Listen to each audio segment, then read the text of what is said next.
Dans l'ouest de l'Ukraine, des centaines d'hectares de forêt sont détruits par les mines illégales d'ambre. Cette résine fossilisée est extraite sans aucune précaution et vendue à l'étranger.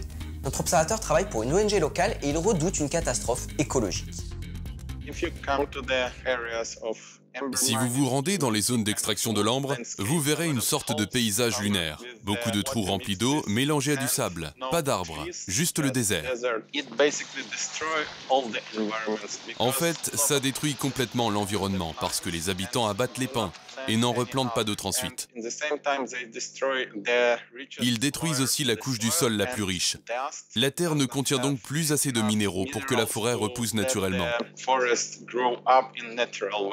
Ils creusent le sol avec des pompes hydrauliques. Puis, à l'aide d'une perche, ils attrapent les morceaux d'ambre qui flottent sur l'eau.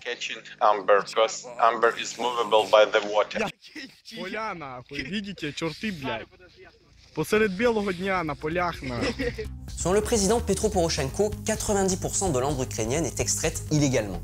Ces mines sauvages sont généralement tenues par des mafias locales qui font travailler les habitants des environs. Malheureusement, la majorité des habitants soutiennent cette activité parce qu'elle leur permet de gagner beaucoup d'argent grâce à la vente de l'ambre, principalement à destination de la Chine et vers la Pologne et les pays baltes. La police, la mafia notamment sont impliqués. C'est désormais un énorme trafic criminel. Les mineurs illégaux gagnent au moins 10 fois plus que le salaire moyen en Ukraine. Du coup, les jeunes perdent toute envie d'aller étudier à l'université.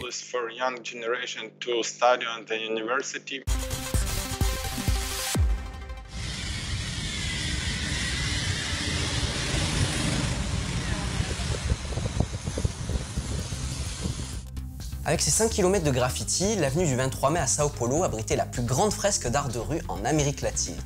Et le nouveau préfet de la ville a décidé de tout effacer. Une décision qui a beaucoup choqué notre observatrice, une artiste brésilienne qui a participé à ce projet. L'ancien maire avait fait un projet en 2015 sur l'avenue du 23 mai. Il avait fait ce projet avec plus de 400 artistes.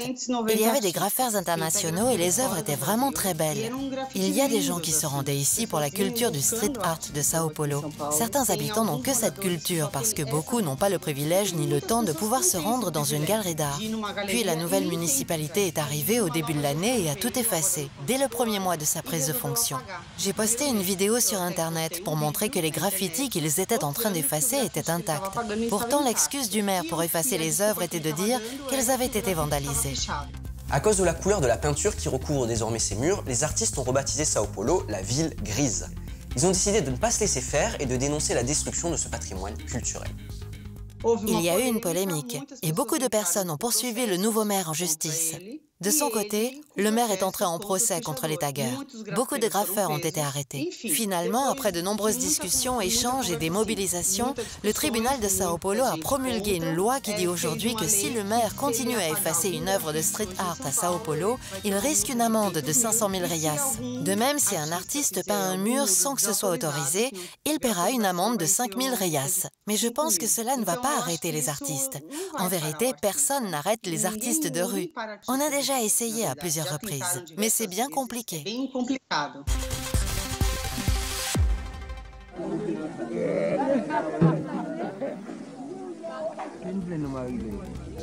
Sur notre planète, plus de 600 millions de personnes sont privées d'eau potable selon l'Organisation mondiale de la santé.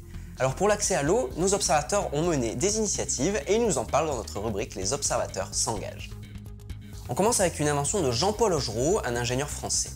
Il a créé une fontaine capable de rendre potable n'importe quelle eau, comme par exemple celle des marais. La machine s'appelle Safe Water Cube et elle fonctionne avec une simple pompe à eau manuelle qui permet de purifier l'eau grâce à un système de filtre. À travers le monde, plusieurs de nos observateurs ont testé la machine et voilà ce qu'ils en pensent. Au Cameroun et plus précisément dans la ville de Tchang, Barthélémy Ndongson souhaite installer des fontaines dans les quartiers universitaires où beaucoup d'étudiants continuent à consommer l'eau non potable de certains puits. Barthélémy s'est déjà déplacé à Nantes pour rencontrer le créateur de la machine. Pour lui, objectif 2017 avec l'installation de 5 fontaines dans sa ville. En Haïti, la fontaine a été testée par Marie-Édith Pierre, une militante associative. Pour elle, ces fontaines sont un moyen de lutter contre l'épidémie de choléra qui s'est accentuée après le passage de l'ouragan Matthew en octobre 2016. 14 fontaines ont été installées dans la région de Jérémy par Safe Water Cube, mais pas question d'avoir accès à la machine n'importe quand. Ce sont des comités composés de jeunes et d'anciens des villages qui assurent la distribution de l'eau pour éviter les tensions. Ce projet a aussi séduit au Sri Lanka et devrait être bientôt disponible au Sénégal et aux Philippines.